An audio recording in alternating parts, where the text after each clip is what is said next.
What's up, YouTube? This is fartnarmon. I just want to let you know I asked Mahesh, my best friend from Fiverr on Earth, to edit this video like Mr. Beast. So please enjoy this. Just got back to me. Enjoy this reaction video. It's epic. Catch you guys in the next vlog, fellas. Peace and love. What's up, YouTube audience? It's fartnarmon on YouTube, bricknarmon on Twitch. Alright, so I heard about this thing today called the Cold War. Basically, it happened in the 60s. The United States of America really had a big drama with the Soviet Union and Russia. So basically, back in the day, there was this crisis called the Cuban Missile Crisis. I hadn't heard about it until 2025. Now, what I'm trying to figure out here is if it's the Cuban Missile Crisis. This YouTube video. And Jackson Supreme, go fuck yourself. I'm trying to figure out if the Cuban Missile Crisis back in the 60s will affect my tourist trip to Havana, Cuba in 3 weeks from now, 2026. Let's take a look at this. Go piss, man. I'm recording an intro, bro. So, I'm going to fucking figure out if we still got beef with Cuba, and we'll take it from there. I'll really consider my tourist Semicolon.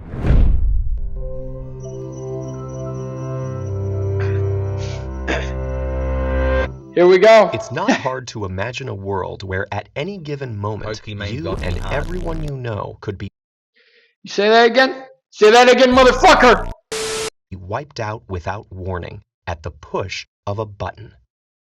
This was the reality for millions of people during the 45-year period after World War II, now known as the Cold War.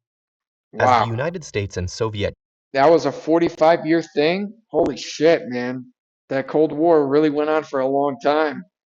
Union faced off across the globe, each knew that the other had nuclear weapons capable of destroying it. And destruction never loomed closer than during the 13 days of the Cuban Missile Crisis. In 1961, the U.S. unsuccessfully tried to overthrow Cuba's new communist government. What the That hell? failed attempt was known as the Bay of... And also, get this, fellas. Two things. One, we went to war with Havana. That's where I'm going to go tour in 3 weeks. Two, Cuba is actually 60 miles away from Florida, bro. I didn't realize Cuba was so close. I thought it was much further. What the hell? Guys, be nice! I'm recording a video!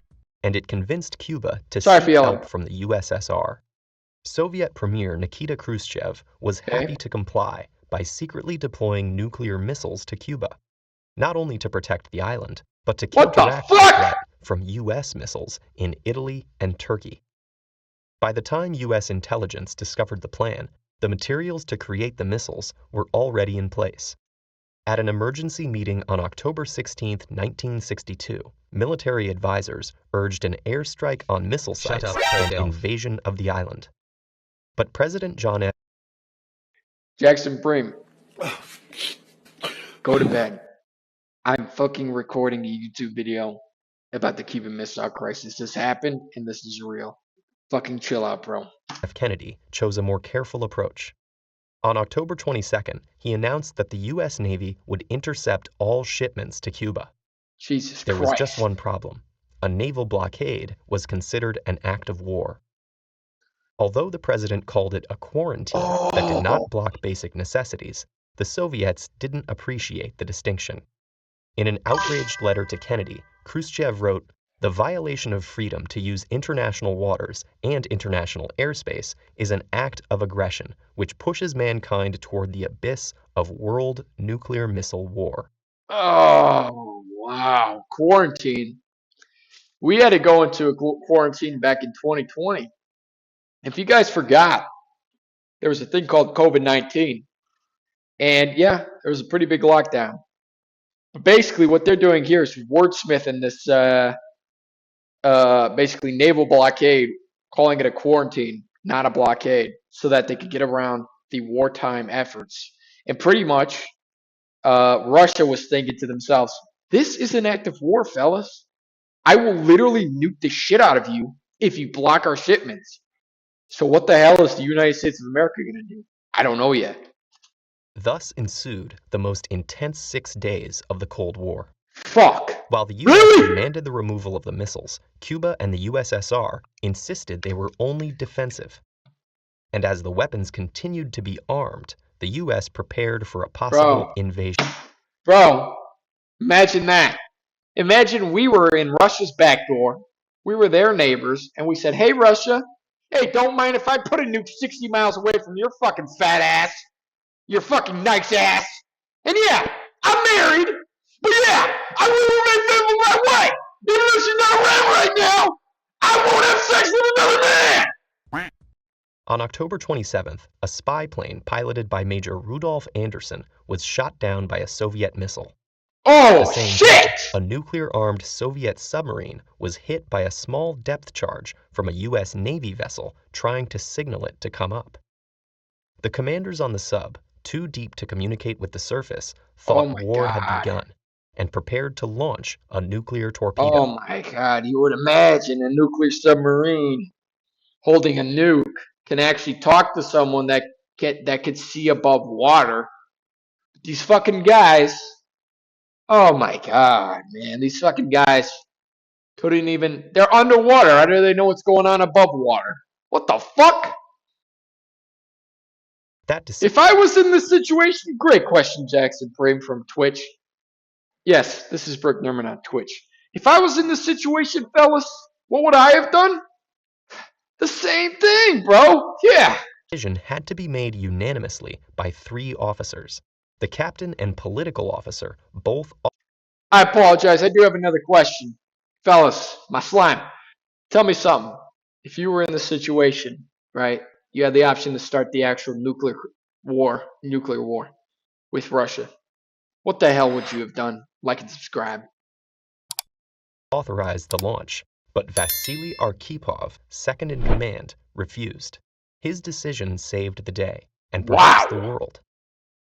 But the crisis wasn't over. For the first time in history, the U.S. military set itself to DEFCON 2. YouTube, that was a question to you. Sorry about that. Sorry for getting upset. I wasn't asking you, Twitch fucking guys. I was asking the YouTube audience. This is a YouTube video, a reaction YouTube video. Chill the fuck out before I go DEFCON 2. The defense readiness one step away from nuclear war.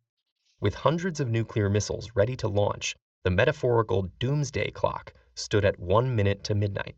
Wow. But diplomacy carried on. In Washington, D.C., wow. Attorney General Robert Kennedy secretly met with Soviet Ambassador Anatoly Dobrynin. After intense negotiation, they reached the following proposal. Let me tell you guys something. We were one button with motivation away from all-out global worldwide nuclear war, and we were 60 seconds away from midnight. Why the hell are we 89 seconds away from midnight on the doomsday clock as of today? What the hell does that mean? Why are we 89 seconds today? But we were 60 seconds away when one fella had a fucking 2. Oh my goodness gracious. One agreement away from nuking Miami? We were 60 seconds. But we're 89 seconds away now? What the hell are you telling me? How close have we gotten to 60? 90, 2 minutes, 1 minute. What the fuck? What the fuck, man? 7 minutes, 2 minutes, 12 minutes, 10. What about in 2020? Huh? Oh my goodness gracious. 2, 100, 90, 89. Humanity closer to despite the unlikely signs of danger nationally as society failed when it changed course at 1 o'clock second close at midnight mid science and science security voice start signal because the world is very close to abuse says man, they could have said something about ChatGPT, bruh. YouTube, you got that. The U.S. would remove their missiles from Turkey and Italy and promise to never invade Cuba in exchange for the Soviet withdrawal from Cuba under UN inspection. Once the meeting had concluded, Dobrynin cabled Moscow, saying time is of the essence and we shouldn't miss the chance. And at 9 a.m. the next day, a message arrived from Khrushchev announcing the Soviet missiles would be removed from Cuba. The Wow. crisis was now over. Wow. While criticized at the time by their respective governments for bargaining with the enemy, contemporary historical analysis shows great admiration for Kennedy and Khrushchev's ability to diplomatically solve the crisis. But the Yeah. disturbing lesson was that a slight communication error or split-second decision by a commander could have Yeah. thwarted all their efforts, as it nearly did, if not for Vasily Arkhipov's courageous choice. The Cuban Missile Crisis Wow. revealed just how fragile human politics are compared to the terrifying power they can unleash. Now you would imagine, YouTube audience, you would imagine that if you were driving a nuclear submarine that could start an all-out nuclear war, you would have enough cell signal to speak to home base that could see up above that water. But turns out it would take another 80 years for ChatGPT to come out. I'd be like this. ChatGPT, what do I do in this situation? Like shit. But yeah, pretty much. We didn't go to war with Cuba. We didn't go to war with Russia, rather, and we didn't start a nuclear Armageddon with them way back when. And it really makes you wonder, really makes you ponder, like what would have the world been if that guy said yes and really launched a nuke at our ass? Probably would have gotten fucked on or something. I don't know. Probably wouldn't be around right about now. I don't know. Who knows? But what I do know is, YouTube audience, I'm gonna go tour Cuba. Maybe try some coffee in Havana. I'll make it a very budget-friendly travel because I do, in fact, have a $300,000 mortgage that I just started paying with my wife. So, got to make it budget-friendly. Seems like it'll be a safe and fun environment. So, might hit the beaches, might smoke some cigars, and really just take it day by day. Really appreciate that. Everything's all good back in the big 2-5. Going into 2026, I'm going to keep the same mentality and really just have a good vibe. So, YouTube audience, thank you for watching. It's your boy fartnarmon, and like and subscribe, bros. Twitch, you guys are the best. You guys are the best. Watch this YouTube video.